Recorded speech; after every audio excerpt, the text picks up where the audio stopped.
Hello friends, welcome back to our YouTube channel. Before starting this video, as usual, I request all of you to subscribe my channel and share it or like my video. Friends, today we are going to learn a very important grammar topic, and that is add question tag, which is also called tail tag. विद्यार्थी मित्रांनो, आजपर्यंत आपण माझ्या पाठीमागच्या व्हिडिओमध्ये इयत्ता 10वीचे lessons आपण शिकलेले आहेत आणि या व्हिडिओमध्ये आपण इयत्ता 10वीसाठी अत्यंत उपयुक्त असा महत्त्वाचा असा समजला जाणारा ग्रामरचा टॉपिक क्वेश्चन टॅग, ज्याला आपण टेल टॅग या नावाने सुद्धा ओळखतो, तो शिकणार आहोत. आपल्या इयत्ता 10वीच्या बदलत्या ॲक्टिव्हिटी शीटनुसार याला अनेक वेगवेगळ्या मार्गाने तुम्हाला परीक्षेमध्ये विचारलं जातं. तर नेमकं हा क्वेश्चन टॅग आपण आज अतिशय सोप्या भाषेमध्ये आणि सोप्या मेथडमध्ये शिकणार आहोत. तर क्वेश्चन टॅग म्हणजे काय हे आपण सुरुवातीला बघूया. आपल्याला क्वेश्चन्स माहित आहेत. What are you doing, what is your name, हा पूर्ण क्वेश्चन झाला. क्वेश्चन्स आणि क्वेश्चन टॅग मध्ये फरक आहे. There is difference between questions and question tag.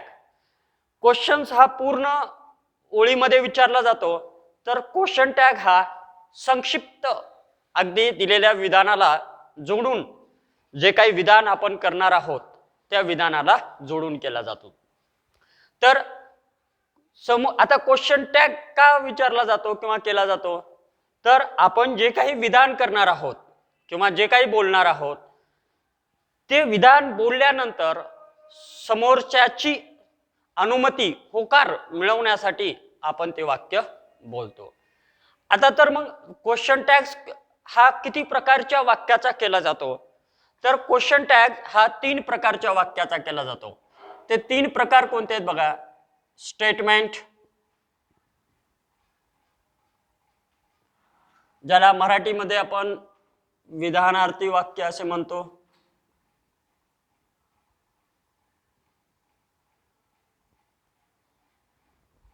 Number 2, imperative sentence,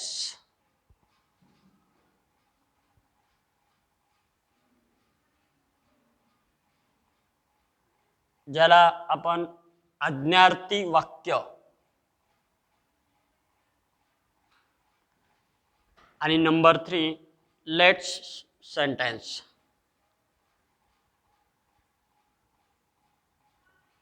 तर हे जे 3 वाक्याचे प्रकार आहेत, या 3 प्रकारापैकी एक वाक्य आपणाला आपल्या परीक्षेमध्ये विचारलं जातं. सर्वप्रथम तर तुम्हाला काय करायचंय, तर दिलेलं जे स्टेटमेंट आहे, विधान आहे, ते स्टेटमेंटचं आहे का इम्परेटिव्ह सेंटेन्स आहे का लेटस आहे, या 3 पैकी वाक्याचा प्रकार अगोदर ओळखायचा आहे. मग जर ते स्टेटमेंटचं असेल तर स्टेटमेंटचं स्ट्रक्चर आपल्याला माहित आहे. काय स्ट्रक्चर आहे स्टेटमेंटचं, तर S plus V plus O plus C, म्हणजे स्टेटमेंटची सुरुवात ही कर्त्याने होते. जर ते इम्परेटिव्हचं असेल तर त्याची सुरुवात ही मेन वर्ब फर्स्ट फॉर्मने होते, आणि जर ते लेट्सचं असेल तर अगदी ओळखण्यात सोपं, त्याची सुरुवातच लेट्सने होते. तर आपण सर्वप्रथम हे लक्षात ठेवायचे की ह्या 3 पैकीच एका प्रकाराचा तुम्हाला क्वेश्चन टॅग एक्झाम मध्ये विचारला जाऊ शकतो. तर आपण यामध्ये सुरुवातीला स्टेटमेंट याच्याबद्दल शिकूया, आणि हाच स्टेटमेंट अतिशय जास्त प्रमाणात परीक्षेत विचारला जाणारा भाग आहे. तर स्टेटमेंट बद्दल शिकताना सर्वप्रथम आपल्याला स्टेटमेंट ओळखता आलं पाहिजे. विधानार्थी वाक्य ते ओळखत असताना त्याचं स्ट्रक्चर मी आता तुम्हाला लिहून दिलं होतं, S plus V plus O plus C. म्हणजे स्टेटमेंटची सुरुवात ही कर्त्याने होते, त्यानंतर वर्ब येतं, helping verb, modal auxiliary verb, main verb, object complement. आणि जेव्हा तुम्हाला असं वाक्य दिसेल, उदाहरणार्थ for example, Raju is a small boy, आणि जेव्हा आपल्याला असं एखादं वाक्य देतात त्यावेळेस ह्या वाक्याचा जेव्हा क्वेश्चन टॅग करायला सांगतात त्यावेळेस आपल्याला या तीन पैकी कुठला प्रकार आहे, स्टेटमेंट, इम्परेटिव्ह और लेट्स, हे अगोदर आपल्याला ओळखायचं आहे. आता ओळखत असताना स्टेटमेंट कसं ओळखायचं, आता बघा या वाक्याची सुरुवात, हा कर्ता जो आहे तो राजू, म्हणजे अर्थातच काय आहे, नाऊन. आणि आपला सब्जेक्ट काय असतो, एक तर नाऊन किंवा प्रोनाऊन, म्हणजेच नामाने किंवा सर्वनामाने जर वाक्याची सुरुवात झाली असेल तर ते स्टेटमेंट असतं. आणि बरोबर या ठिकाणी या वाक्याची सुरुवात नामाने झालेली आहे म्हणून हे स्टेटमेंट. आणि फॉलोइंग स्टेटमेंट म्हणजे कर्त्यानंतर बघा हेल्पिंग वर्ब आले, म्हणजे अर्थातच एस प्लस व्ही फॉर्म्युला इथं बरोबर मॅच होतोय म्हणून हे स्टेटमेंट आहे. आता विद्यार्थी मित्रांनो, आपल्याला हे दिलेलं विधान हे स्टेटमेंटचं आहे हे समजल्यानंतर याचे क्वेश्चन टॅग्स करण्याचे नियम, रूल्स आपल्याला या ठिकाणी माहीत असले पाहिजे. सर्वप्रथम पहिला नियम जो आहे, प्रथम रूल्स काय आहे, फर्स्ट, तर जे काही वाक्य आपल्याला दिलेलं आहे ते सेंटेन्स तुम्हाला पॉझिटिव्ह आहे का निगेटिव्ह आहे, होकारार्थी का नकारार्थी आहे, हे अगोदर ओळखायचं आहे. कारण या ठिकाणी एक नियम आपल्याला कायमस्वरूपी लक्षात ठेवायचा आहे, जर दिलेलं स्टेटमेंट हे होकारार्थी असेल तर त्याचा क्वेश्चन टॅग हा नकारार्थी होतो, आणि जर समजा दिलेलं स्टेटमेंट नकारार्थी असेल तर क्वेश्चन टॅग होकारार्थी होतो. म्हणजेच एकमेकाच्या उलट, होकारार्थी असेल तर टॅग नकारार्थी, नकारार्थी असेल तर टॅग होकारार्थी. आता होकारार्थी का नकारार्थी हे कसं ओळखायचं, तर आपल्याला माहिती आहे नकारदर्शक शब्द आपल्याकडे बरेच आहेत. जर वाक्यामध्ये ते नकार दर्शवणारे शब्द असतील, कुठले आहेत मग ते शब्द, तर ते शब्द आहेत बघा, लक्षात ठेवा, नो, नॉट, नेवर एक्सेट्रा. ज्या शब्दातून आपल्याला नकार दिला जातो ते नकारार्थी. आता ह्या वाक्यामध्ये आहे का मग नकारार्थी शब्द, तर अजिबात नाही. बघा कुठं दिसतोय का, नाही. जर नकारार्थी शब्द नसेल तर अर्थात ते दिलेलं विधान हे होकारार्थी आहे. म्हणजे सर्वप्रथम आपल्याला काय लक्षात ठेवायचं आहे की वाक्य होकारार्थी आहे का नकारार्थी आहे. म्हणजेच नकारार्थी असेल तर त्याच्यामध्ये कुठले शब्द असतील, no, not, never, nothing, none यासारखे नकारार्थी शब्द असतील, आणि होकारार्थी असेल तर काहीच नाही. आता या ठिकाणी मग आपल्याला या वाक्यात नकार दर्शवणारा कुठलाही शब्द दिसत नाही, म्हणजे ते वाक्य हे होकारार्थी आहे. म्हणजे होकारार्थी वाक्य असेल तर टॅग काय करायचा म्हणून सांगितलं मी, नकारार्थी. आता हा पहिला नियम लक्षात ठेवायचा आहे. दुसरा नियम आपल्याला ॲज इट इज काय करायचंय, आन्सर लिहित असताना दिलेलं statement as it is answer मध्ये लिहून काढायचं अगोदर. बघा, Raju is a small boy, Raju is a small boy, as it is आपण आन्सर कॉपी केला. त्यानंतर स्टेटमेंट संपल्यानंतर, वाक्य संपल्यानंतर त्या ठिकाणी कॉमा द्यायचा आहे, स्वल्पविराम. कॉमा दिला की अगोदर आता मूळ स्टेटमेंट कडे यायचं, त्यामध्ये हेल्पिंग वर्ब आहे का ते बघायचं. या ठिकाणी कुठला हेल्पिंग वर्ब आहे, हेल्पिंग वर्ब तुम्हाला माहितीच आहे, to be, to do, to have, modal auxiliaries, हे आपल्याकडं वर्ब्स आहेत. स्टेटमेंट मध्ये आहे का ते बघायचं. या ठिकाणी टू बीचं एम इज आर पैकी एक आहे, इज आहे, तर या ठिकाणी ॲज इट इज घ्यायचं. लक्षात, जर या ठिकाणी हेल्पिंग वर्ब असेल सब्जेक्ट नंतर तर तो ॲज इट इज घ्यायचं, आणि जर नसेल तर मग ते वाक्य, त्या वाक्याचा काळ त्यानुसार टू डूचे प्रेझेंट टेन्स असेल तर डू डज, पास्ट टेन्स असेल तर डिड, या पद्धतीने घ्यायचं. या ठिकाणी अगोदर आपल्याला लक्षात ठेवायचंय हेल्पिंग वर्ब. बघा या ठिकाणी मी सांगतो, मग ते कुठले आले? To be, to do, to have किंवा मॉडल्स. आता मॉडल्स कोणकोणते आहेत आपल्याकडं? Can, could, shall, should, will, would, may, might, must, ought to, need to, dare to, used to, etcetera यासारखे मॉडेल्स. एकतर तुम्हाला सब्जेक्ट नंतर हेल्पिंग वर्ब मॉडेल्स हे दोन दिसतील, आणि जर समजा हे दोन्ही नसतील तर मग वाक्याच्या काळानुसार ते वाक्य कुठल्या काळाचं असेल? सिंपल प्रेझेंट किंवा सिंपल पास्ट, ते आपण नंतर बघूया. पण या ठिकाणी हेल्पिंग वर्ब आहे किंवा मॉडेल असेल तर ते ॲज इट इज घ्यायचं. आता मगाशी सांगितल्याप्रमाणे मूळ वाक्य हे होकारार्थी आहे, म्हणजे टॅग नकारार्थी करायचा. म्हणजे काय?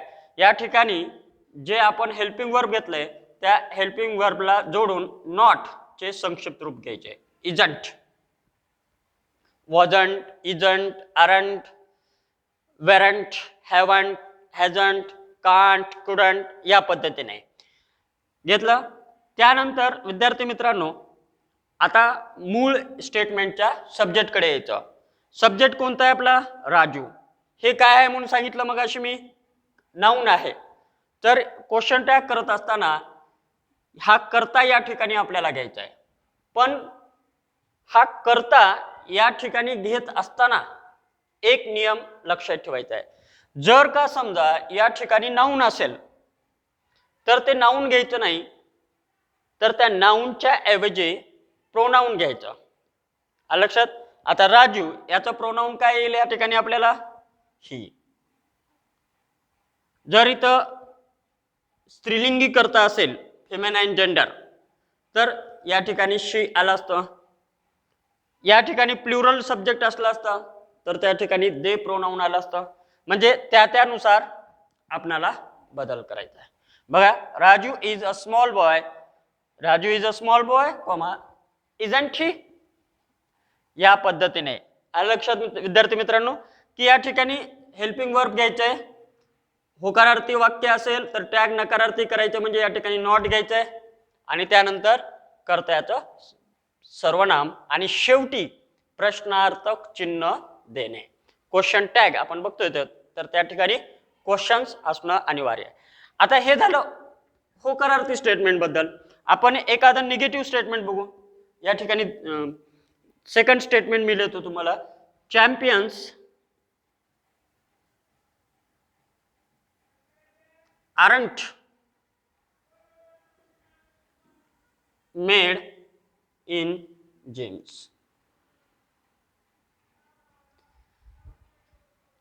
बघा, champions aren't made in gyms. आता जसं की मी तुम्हाला मगाशी सांगितलं होतं की स्टेटमेंट आहे का ओळखायचंय. सब्जेक्ट, हेल्पिंग वर्ब, म्हणजे अर्थात स्टेटमेंट आहे. आता स्टेटमेंट आहे का ओळखल्यानंतर either this sentence is affirmative और निगेटिव्ह. सर्वप्रथम आपल्याला काय करायचंय की होकारार्थी वाक्य आहे का नकारार्थी वाक्य आहे. या ठिकाणी बघा नकारदर्शक शब्द आलेला आहे, नॉट, त्याचं संक्षिप्त रूप आलंय, म्हणजे अर्थात हे नकारार्थी वाक्य आहे. म्हणून या नकारार्थी वाक्य आहे तर स्टेटमेंट कसं झालं आपलं? नकारार्थी. म्हणून त्याचा क्वेश्चन टॅग कसा होईल आता? होकारार्थी. म्हणजे कसं होईल बघा, पहिला नियम मी तुम्हाला सांगितला, ॲज इट इज स्टेटमेंट आपल्याला लिहून घ्यायचंय. Champions aren't made in gyms. परत काय करायचंय? स्वल्पविराम, कॉमा द्यायचाय. वाक्यात हेल्पिंग वर्ब आहे का ते बघायचं. हो आहे. टू बीचं कोणतं आहे? आर. तर या ठिकाणी ते ॲज इट इज घ्यायचं. आता बघा या ठिकाणी पॉझिटिव्ह स्टेटमेंट होतं म्हणून आपण इथं नॉट घेतलं. पण या ठिकाणी आता निगेटिव्ह स्टेटमेंट आहे, म्हणजे तुम्हाला काय घ्यायचं इथं? नॉट घ्यायचं नाही. म्हणजे क्वेश्चन टॅग हा होकारार्थी करायचा आहे. म्हणजे काय? तर या ठिकाणी नॉट घ्यायचं नाही. आणि कर्त्यानुसार मग त्याचं सर्वनाम. चॅम्पियन्स प्लुरल सब्जेक्ट आहे, आपल्याला माहित आहे यस लागलंय म्हणजे plural. If the subject is plural then you have to take the pronoun they, are, they and last one is question mark. म्हणजेच एक नियम आता तुम्हाला या ठिकाणी फॉलो करायचा आहे. If the main clause is affirmative or positive the question tag become negative. म्हणजे मूळ वाक्य होकारार्थी असेल तर क्वेश्चन टॅग नकारार्थी बनतो. आणि जर मूळ वाक्य if the main clause is negative question tag become positive. हे झालं स्टेटमेंट ज्याच्यामध्ये आपण हेल्पिंग वर्ब होते ते पाहिले. या ठिकाणी इज आले, आर असेल, हॅव असेल, वॉज असेल किंवा मॉडेल्स असतील. हे आपण आता बघितलं. जे हेल्पिंग वर्ब आले तर ॲज इट इज घ्यायचंय. पण जर का समजा वाक्यात हेल्पिंग वर्ब नसेल तर ती वाक्य बघूया आपण.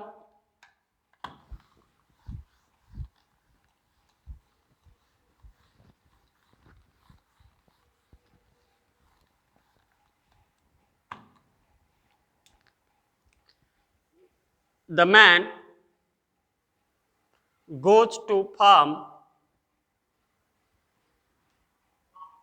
daily. Look at this statement. The man goes to farm daily. आता या ठिकाणी बघा सब्जेक्ट द मॅन. आता या ठिकाणी मित्रांनो हेल्पिंग वर्ब आहे का? To be, to do, to have नाहीये. मॉडेल्स आहेत का? कॅन, कुड, शुड नाही. म्हणजे अर्थात या ठिकाणी हे दोन्ही नसतील तर काय असणार आहे? Main verb. आणि मेन वर्बचं यस ऑब्लिक ईएस फॉर्म आहे. आता यस किंवा ईएस कुठल्या काळामध्ये लागतं? तर सिंपल प्रेझेंट टेन्स. आणि आता जर त्या वाक्याचा काळ प्रेझेंट टेन्स असेल तर त्या ठिकाणी प्रेझेंट टेन्स मध्ये तुम्हाला कुठली हेल्पिंग वर्ब घ्यायचे? प्रेझेंट टेन्स मध्ये डू ऑब्लिक डज. आणि जर समजा पास्ट टेन्स असेल तर त्या ठिकाणी डिड. आता या ठिकाणी V1 किंवा त्याला यस किंवा ईएस लागलं तर प्रेझेंट टेन्स. जर या ठिकाणी V2 फॉर्म आलं क्रियापदाचं तर ते पास्ट टेन्स मध्ये येतं. यानुसार आपण टेन्स ओळखायचं आहे. आता टेन्स ओळखला आपण यस किंवा ईएस फॉर्म लागले. आता यापैकी डू किंवा डज पैकी आपल्याला घ्यायचं आहे. डू डज पैकी डू केव्हा घ्यायचं आणि डज कधी घ्यायचं? तर मेन वर्ब नुसार आपल्याला डू डज घेण्याचं ठरवता येतं. जर मेन वर्बला या ठिकाणी बघा तुम्हाला यस किंवा ईएस लागलेलं दिसेल. जर मेन वर्बला यस किंवा ईएस लागला असेल तर या ठिकाणी सुद्धा यस किंवा ईएस लागलेलं वर्ब आहे डज, तर ते घ्यायचं. आणि जर बेस फॉर्म असेल गो, प्ले, ईट, ड्रिंक असं जर असेल तर डू घ्यायचा. आता बघूया आपल्याला हेल्पिंग वर्ब कसं घ्यायचं ते समजलं. पहिला नियम काय आपला? ॲज इट इज स्टेटमेंट लिहून घ्या. The man goes to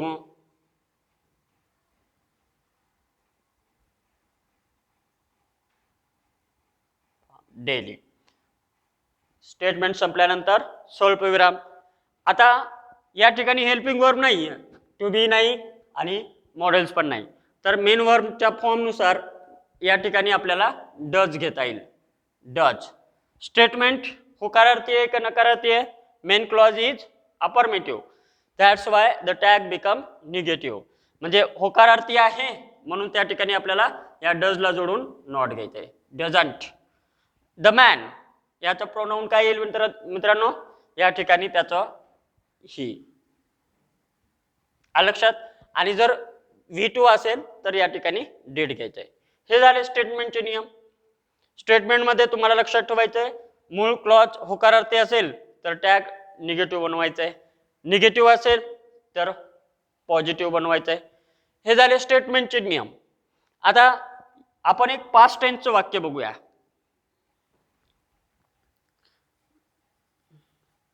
The man or the boy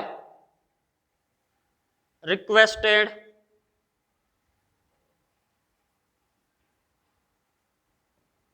the moon. The boy requested the moon. या ठिकाणी आपण द स्टेटमेंट बघितलंय. याच्यामध्ये सुरुवातीला बघा हेल्पिंग वर्ब्स आहेत का? नाही. टू बीचे नाहीत, टू डूचे नाहीत, टू हॅवचे नाहीत, ना मॉडेल्स नाहीत. मग या वेळेला हे जे मेन वर्ब आहे या मेन वर्बनुसार याचा फॉर्म काढायचा. सेकंड फॉर्म आहे म्हणजे V2. आता V2 कुठल्या काळामध्ये येतं? S plus V2 plus O, S plus V2 plus O, past tense मध्ये, सिंपल पास्ट टेन्स. जर त्या वाक्याचा काळ पास्ट टेन्स असेल, सिंपल पास्ट, तर मग काय घ्यायचं आपल्याला या ठिकाणी? डिड. म्हणजे आन्सर कसं होईल आपलं? The boy requested the moon, comma, helping verbs कुठलं येईल? डिड. होकारार्थी वाक्य अर्थातच टॅग कसा होईल? बघा इकडे होकारार्थी आहे म्हणजे नकारार्थी शब्द कोणताही नाही, डिडंट, आणि याचं प्रोनाउन ही, आणि शेवटी प्रश्नार्थक चिन्ह. तर हे आहेत स्टेटमेंटचे नियम विद्यार्थी मित्रांनो. या ठिकाणी स्टेटमेंटचा क्वेश्चन टॅग कसा करायचा हे तुम्हाला लक्षात आलंच असेल. आता आपण आपला दुसरा जो टाईप आहे इम्परेटिव्ह सेंटेन्स याबद्दल शिकणार आहोत.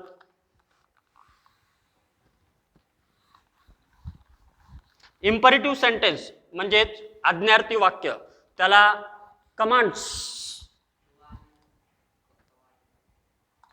कमांड्स असेही म्हणतात. कमांड्स म्हणजे आज्ञा.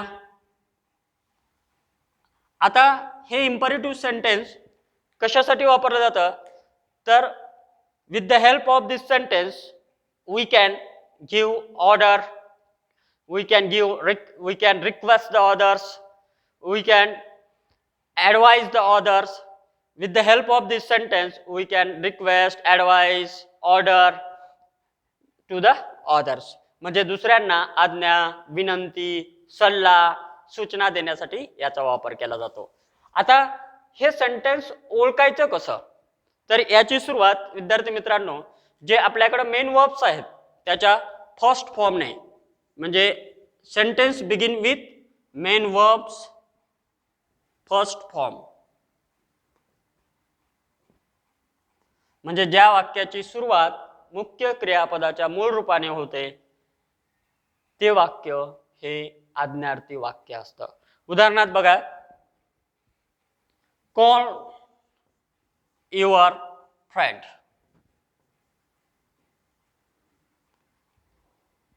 help the neighbors, sing the songs, teach in an easy manner. These are the sentence begin with main verb. Call is the main verb. If you find the sentence begin with the first form of the verb or the beginning of the sentence is the from main verbs, first form of the main verb, then it is imperative sentence. आता याचा question tag करणं खूप सोपं आहे विद्यार्थी मित्रांनो. Sentence आपण ओळखल्याबरोबर आपला जो स्टेटमेंटचा नियम होता तोच फॉलो करायचा आहे. सुरुवातीला आपल्याला काय करायचंय? ते स्टेटमेंट ॲज इट इज लिहून घ्यायचंय. कॉल युअर फ्रेंड, कॉमा, हा पण नियम सेम आहे. त्यानंतर या ठिकाणी आपल्याला जर ते इम्परेटिव्ह सेंटेन्स असेल तर प्रत्येक सेंटेन्सला आपल्याला विल यू आणि प्रश्नार्थक चिन्ह द्यायचं. झालाय, याचा क्वेश्चन टॅग संपला. फक्त सेंटेन्स ओळखणं, टाईप ओळखणं. जर ते मेन वर्ब इम्परेटिव्ह सेंटेन्स असेल तर त्याचा क्वेश्चन टॅग विल यू होतो. सेकंड सेंटेन्स बघूया आपण.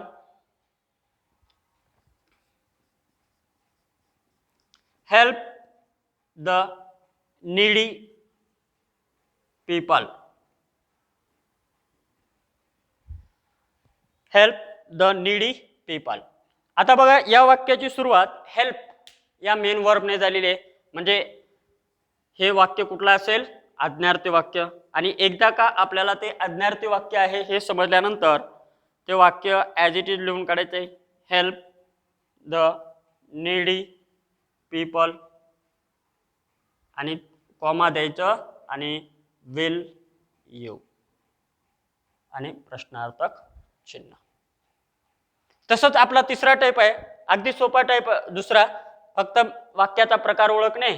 आज्ञार्थी वाक्य आहे म्हटल्यानंतर त्याचा क्वेश्चन टॅग विल यू घेऊन करणे. आता विद्यार्थी मित्रांनो, आता जो तिसरा टाईप आहे तो लेट्स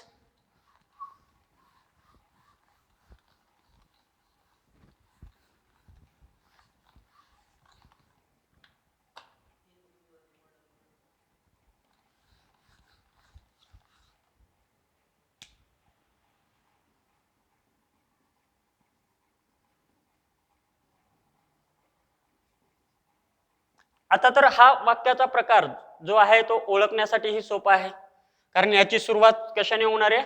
लेट्सने.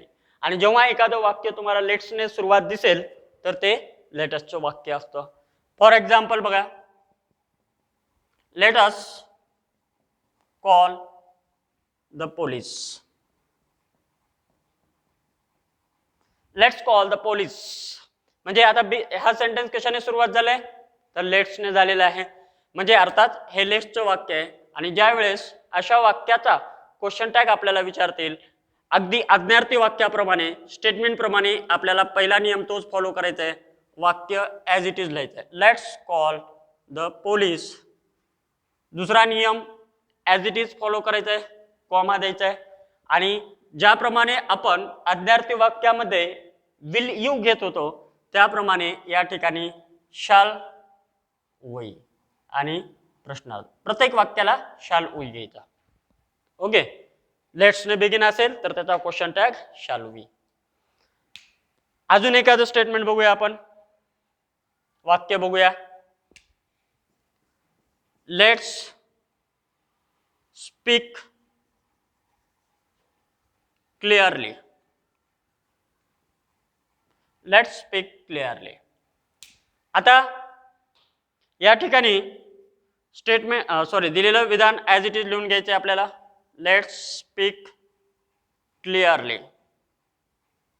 कॉमा, आणि काय करायचंय नियमाप्रमाणे शल वी आणि क्वेश्चन मार्क. म्हणजे या ठिकाणी तुम्हाला स्टेटमेंटचा क्वेश्चन टॅग, त्यानंतर आपण इम्परेटिव्हचा क्वेश्चन टॅग आणि त्यानंतर लेट्सचा क्वेश्चन टॅग आपण पाहिलेला आहे. या ठिकाणी थोडक्यात तुम्हाला लक्षात ठेवायचं आहे, स्टेटमेंटचा क्वेश्चन टॅग जर पॉझिटिव्ह स्टेटमेंट असेल तर निगेटिव्ह करायचं आहे, निगेटिव्ह असेल तर पॉझिटिव्ह. त्यानंतर कर्त्यानुसार नामाच्या ऐवजी आपल्याला प्रोनाउन वापरायचे आहेत आणि क्वेश्चन मार्क. आज्ञार्थी वाक्य म्हणजे इम्परेटिव्ह सेंटेन्स ओळखायचं आहे आणि त्याच्या पुढे विलीव घेऊन टाकायचं आहे.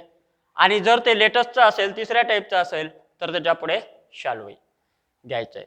तर अशा पद्धतीने आपण क्वेश्चन टॅग करण्याचे इझी मेथड्स आपण पाहिलेले आहेत. I hope all of you would like this video and you will learn the question tag easily. So thank you very much. Please like video, share it and comment it. Thank you very much.